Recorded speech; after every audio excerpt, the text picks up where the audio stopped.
نحمده ونصلي على رسوله الكريم أما بعد أعوذ بالله من الشيطان الرجيم بسم الله الرحمن الرحیم. A very warm welcome to you all. آج ہماری خلاصتوں کی سیشن نمبر 2 ہے، یعنی کہ کل گزشتہ نشست میں ہم نے ڈیٹیل میں سورہ دیکھا. آج انشاءاللہ ہم سورہ بقرہ کا جو پہلے بارے کا حصہ ہے اس حصے کو کمپلیٹ کریں گے، خلاصہ اس کا انشاءاللہ. تو پہلے بارے میں سمرائز کر کے اللہ سبحانہ وتعالیٰ ہم سے کیا کہنا چاہ رہے ہیں انشاءاللہ اس سے ہمیں سمجھ میں آ جائے گا. Word to word line to line translation میں نہیں کر پاؤں گی کیونکہ اس میں کافی زیادہ وقت لگ جائے گا اور سیشن کافی لمبا ہو جائے گا اور ڈیوریشن، تو اس وجہ سے میں صرف سمرائز کرتے چلوں گی پوائنٹس کو انشاءاللہ. تو ہم آگے بڑھتے ہیں. تو سب سے پہلے سورہ بقرہ کا جو نام ہے، بقرہ عربی زبان میں گائے کو کہتے ہیں. چونکہ اس سورہ میں گائے کا ذکر کیا گیا ہے اور واقعے کو بیان کیا گیا ہے، اس لیے سورہ کا نام سورہ بقرہ کہا جاتا ہے، اسی لیے اسے سورہ بقرہ کہتے ہیں. تو قرآن مجید کی جو صورتیں ہیں اس میں اللہ سبحانہ وتعالیٰ نے واضح طور سے بہت ساری مضامین کو بیان کیے ہیں. لہٰذا مطلب آپ سمجھیں اگر سورہ کا نام سورہ بقرہ ہے تو اس میں جیسے بقرہ عربی زبان میں گائے کو کہتے ہیں، لیکن صرف ایک اس گائے کے بارے میں جو اللہ سبحانہ وتعالیٰ نے بیان فرمایا ہے یہ ایک ہی چیز نہیں ہے، اس کے علاوہ بھی بہت ساری چیزیں ہیں اس میں جو اللہ سبحانہ وتعالیٰ نے ہمیں بتائی ہے. تو قرآن مجید کی جو صورتیں ہوتی ہیں اس میں کوئی ایک نام مطلب سینٹرلائز تھیم ہوتی ہے ہر سورہ کی، تو اسی بنا پر اس کا نام ہوتا ہے، لیکن صرف اسی کے مطلب کے حساب سے آیتیں نہیں ہوتی، اس کے علاوہ بھی بہت ساری ڈیٹیل میں ڈفرینٹ ٹاپکس کو کور کیا جاتا ہے. یہ میں بتانا چاہ رہی تھی. تو عربی زبان اگرچہ اپنی لغت کے اعتبار سے نہایت مالدار ہے، مگر بہرحال تو وہ انسانی زبان ہی ہے. انسان جو زبان میں بھی بولتا ہے وہ اس قدر تنگ اور مدہوس ہے کہ وہ ایسے الفاظ یا فقیر نہیں کر سکتا. تو قرآن مجید کے الفاظ اتنے اللہ سبحانہ وتعالیٰ نے بلند فرمائے ہیں کہ ہم یعنی کہ ایک آیت بھی جیسے کہ قرآن مجید میں اللہ سبحانہ وتعالیٰ نے خود فرما دیا نا کہ عربی زبان جو ہے جس میں قرآن مجید اتاری گئی، چونکہ وہ لوگ وہاں پر عربی زبان جانتے تھے تب بھی ان کے لیے ایسی آیتیں لکھنا یا ایسی کوئی ایک اس جیسی آیت بنانا ان کے لیے ناممکن تھا.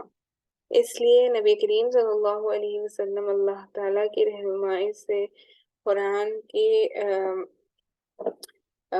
بیشتر صورتوں کے لیے عنوانات کے بجائے نام تجویز فرمائے جو محض علامات کا کام دیتی ہیں. تو اللہ کے نبی صلی اللہ علیہ وسلم نے ہمیں جو نام بتائے ہیں سورہ کا، یہ ایک آپ سمجھ سکتے ہیں کہ ایک سینٹرلائز تھیم کی بنیاد پہ اس کا نام دیا گیا ہے. اس سورت کو بقرہ کہنے کا مطلب یہ نہیں ہے کہ اس میں گائے کے مسئلے پر بحث کی گئی ہے، بلکہ اس کا مطلب صرف یہ ہے کہ اس کا مطلب یہ ہے کہ وہ سورت جس میں گائے کا ذکر. تو زمانہ نزول دیکھ لیتے ہیں کہ اس سورت کا بیشتر حصہ یعنی کہ زیادہ تر حصہ جو ہے وہ مدینے کے بعد مدنی زندگی کے بالکل ابتدائی دور میں نازل ہوا ہے. تو یہ جو سورہ ہے یہ مدنی کہا جاتا ہے کیونکہ ابتدائی مدینے میں ہجرت کے بعد کے زمانے میں ابتدائی دور میں اس سورت کو نازل کیا گیا ہے. اور مختر حصہ یعنی کہ آپ سمجھے زیادہ تر حصہ مدینے میں نازل کیا ہے اور مختر حصہ ایسا ہے جو بعد میں نازل ہوا ہے اور مناسبت مضمون کے لحاظ سے اس میں شامل کر دیا گیا ہے. اور حتیٰ کہ سود کی جو اللہ سبحانہ وتعالیٰ نے معاملات کے بارے میں اس صورت میں بیان کیا ہے، ربا کے بارے میں، سود کے بارے میں، اس سلسلے میں جو آیات نازل کی ہوئی ہیں وہ بھی اس میں شامل کی گئی ہیں، جو ہم تیسرے پارے میں دیکھتے ہیں تلک الرسل محض کے بارے میں۔ حالانکہ وہ نبی کریم صلی اللہ علیہ وسلم کی زندگی کے بالکل آخری زمانے میں اتری تھی، تو آپ سمجھیں کہ آیتوں کا نزول جو اللہ کے نبی صلی اللہ علیہ وسلم پر ہوتا تھا وہ all of sudden، یا آپ سمجھے all at once نہیں ہوتا تھا۔ یہ ابتدائی دور سے مطلب وقتاً فوقتاً ایسی پوری ایک ساتھ صورت نہیں اتاری جاتی، ایک کے بعد ایک آیتیں اتاری جاتی، اور پھر آپ کو یہ کنفیوژن ہوگا یہ بات سن کر، تو میں اسی لیے اس کو کلیئر کر دیتی ہوں کہ یہ بات سمجھیں کہ سب سے پہلے تو اللہ کے نبی صلی اللہ علیہ وسلم پر وحی کے ذریعے سے آیتیں اتاری جاتی تھی۔ تو یہ آیتیں کیسے اتاری جاتی، جیسے ہم اب سورہ بقرہ پڑھتے ہیں، کیا یہ سورہ بقرہ پورا کا پورا ایک ساتھ نازل کیا گیا؟ نہیں، اس کا مطلب یہ ہے کہ اللہ کے نبی صلی اللہ علیہ وسلم پر جو آیتیں نازل کی جاتی تھی وہ وقتاً فوقتاً نازل کی جاتی تھی۔ تو پھر آپ کے دماغ میں یہ کوشچن آ رہا ہوگا کہ اس کو ایسے کمپائل کیسے کیا گیا نا، کہ یہ صورتیں یہ یہاں سے لے کے یہاں تک اس کی یہ سٹارٹنگ ہے، یہ اینڈنگ ہے، یہ فرسٹ آیت ہے، سیکنڈ آیت ہے، اور پھر ایسے ہی یہ پورا مکمل یہاں سے لے کر یہاں تک یہ سورہ ہے۔ تو اس کا جواب یہ ہے کہ وقتاً فوقتاً حالات کی مناسبت سے اللہ سبحانہ وتعالیٰ لوگوں کی ہدایت کے لیے آیتیں اللہ کے نبی صلی اللہ علیہ وسلم پر اس وقت نازل کیا کرتے تھے، اور بعد میں جبرائیل امین جبرائیل علیہ السلام جو ہے وہ اللہ کے نبی صلی اللہ علیہ وسلم کے پاس آ کر بتا دیا کرتے تھے کہ ترتیب کیا ہونی چاہیے، یہ جو آیتیں آپ کو بیان کی گئی اس کا سیکوینس کیسا ہونا چاہیے، یہ پہلے آنی چاہیے، یہ بعد میں آنی چاہیے۔ تو یہ اللہ کے نبی صلی اللہ علیہ وسلم کو جب جبرائیل امین بتاتے تو وہ اس زمانے کے صحابہ اکرام رضی اللہ تعالیٰ عنہم اجمعین جو پڑھے لکھے تھے، جو ساری چیزیں یاد کر لیتے اور پھر لکھتے جاتے، ان لوگوں نے اللہ کے نبی صلی اللہ علیہ وسلم کے کہنے پر اس کو وہ لکھتے گئے نا۔ تو اس طریقے سے آپ سمجھیں کہ اللہ کے نبی صلی اللہ علیہ وسلم نے اس کو جبرائیل امین کے بتانے پر کمپائل کیا، یعنی کہ آیتیں الگ الگ وقت پر نازل ہوئی لیکن اس کو ایک جگہ جمع کر دیا گیا تاکہ ایک پورا مضامین جو ہے، لائک آپ سورہ بقرہ کے اندر ہی یہ سارے فال کرتے ہیں کیٹیگریز۔ تو حالانکہ وہ نبی صلی اللہ علیہ وسلم کی زندگی کے بالکل آخری زمانے میں نازل ہوئے، جیسے کہ ربا کے بارے میں بھی مسئلہ آیا اور سود کے بارے میں جو اللہ نے نازل فرمائی، یہ اللہ کے نبی صلی اللہ علیہ وسلم کی بالکل آخری زمانے میں آئی ہے، لیکن اس کو آپ دیکھیں گے تو یہ سورہ بقرہ کے آخری آیتوں میں شمار کی گئی ہے نا۔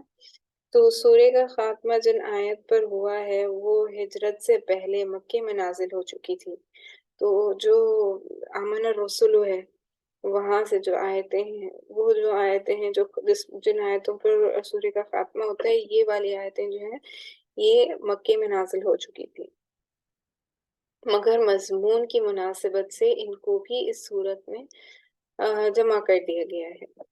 تو امید ہے آپ کو یہ سمجھ میں آ گیا ہوگا کہ یہ سورہ کن حالات میں کس وقت نازل کیا گیا ہے۔ اب ہم آگے بڑھتے ہیں، ہمارا جو ٹاپک ہے اس کو آگے بڑھتے ہیں، اور یہ جو فرسٹ پارے میں اللہ سبحانہ وتعالیٰ نے، تو میں نے جیسے آپ کو کہا میں سینٹرلائز تھیم سمری فرسٹ پارے کی بیان کرنے لگی ہوں، میں word to word line to line translation میں نہیں جا رہی ہوں تاکہ ہم جلدی سے سینٹرلائز تھیم کے ذریعے سمجھ لیں اور اس کو ہم کمپلیٹ کر سکیں انشاءاللہ۔ دیکھتے ہیں کہ آج مکمل ہوتا ہے یا نہیں، بٹ کوشش کریں گے کہ انشاءاللہ آج پہلا پارہ مکمل کر لیں۔ تو سب سے پہلے تو حروف مقطعات کسے کہتے ہیں، جیسے کہ قرآن مجید کی یہ جو سورہ ہے سورہ بقرہ، یہ شروع ہوتا ہے الف لام میم سے، تو اس کا ترجمہ جو ہے آپ کوئی بھی تفسیر کی کتاب میں، کوئی بھی ترجمے کی کتاب میں دیکھیں گے تو اس کو الف لام میم ہی لکھا جاتا ہے، اس کا معنی اللہ ہی کو معلوم ہے۔ تو سورت کا آغاز جو ہے وہ حروف مقطعات سے ہوتا ہے، جیسے کہ الف لام میم۔ حروف مقطعات ان حرفوں کو کہتے ہیں جن کا معنی کسی کو بھی نہیں معلوم اللہ کے سوا. جیسے کہ آپ سمجھیں پڑھنے کے اعتبار سے بھی ہم ان کو الگ الگ پڑھتے ہیں، یعنی ان کو اکٹھا الف لام میم الگ الگ علیحدہ علیحدہ الفاظ پڑھے جاتے ہیں، جیسے کہ طہ، قاف، نون، یہ ساری، یاسین، یہ جو ہے حامیم، یہ سارے جو ہے حرف مقطعات کہلاتے ہیں.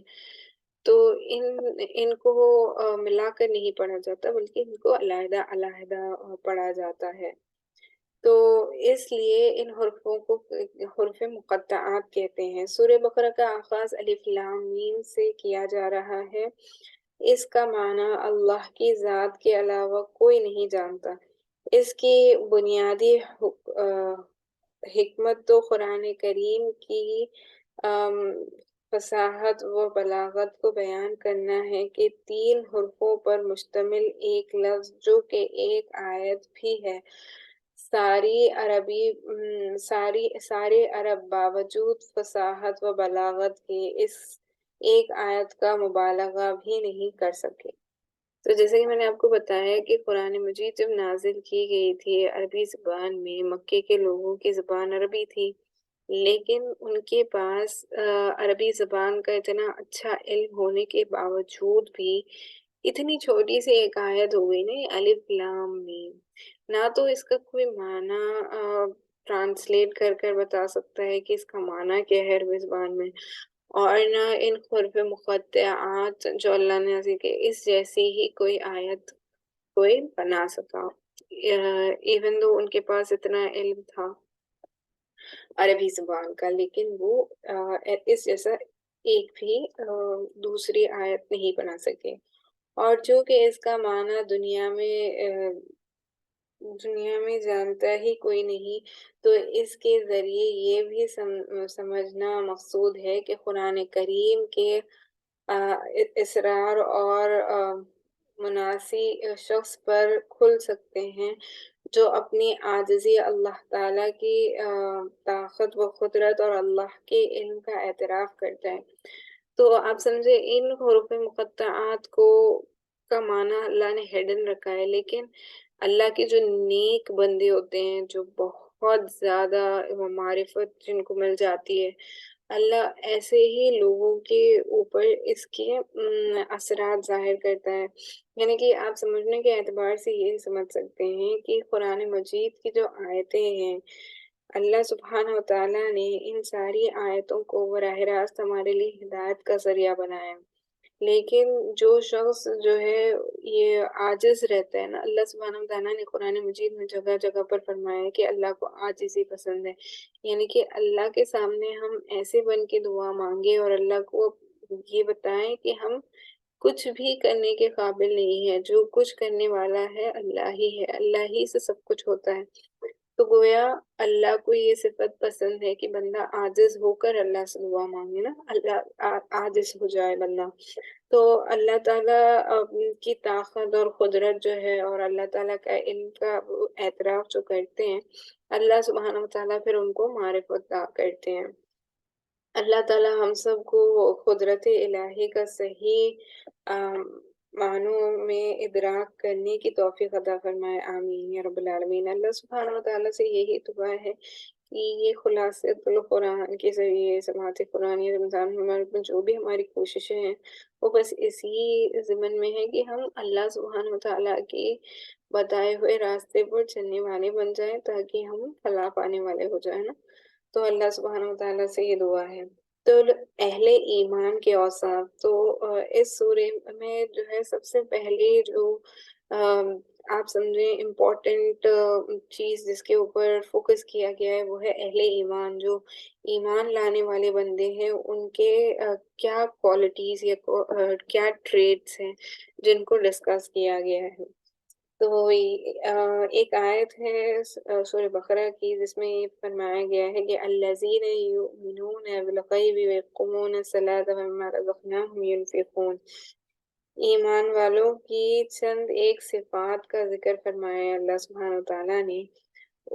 تو اس میں کیا ہے، سب سے پہلے تو یہ ہے کہ وہ غیب پر ایمان رکھتے ہیں، یعنی جن چیزوں کو وہ نہیں دیکھ سکتے